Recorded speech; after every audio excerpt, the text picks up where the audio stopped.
Au nom du Père et du Fils et du Saint-Esprit. Amen. Considérons cet aveugle. Il ne peut voir Jésus qui passe, et de plus la foule cherche à le faire taire. Mais il crie d'autant plus fort et obtient la réponse grâce à sa foi. Ce texte me rappelle également un autre personnage de Jéricho.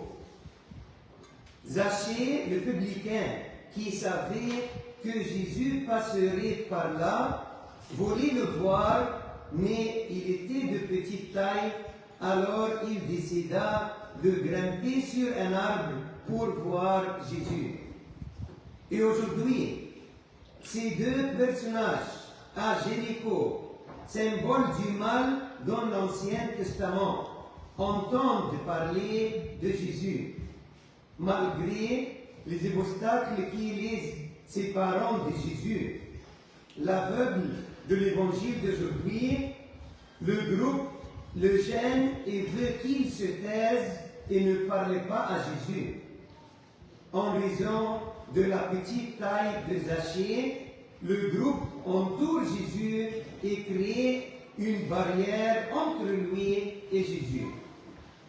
Ces deux personnes décident de ne pas se laisser juger ou déterminer par les autres. Ils défient les obstacles. L'évangile de ce jour nous appelle pour chercher Jésus, crier et prier pour Jésus. Ne nous laissons-nous pas contrôler par les circonstances.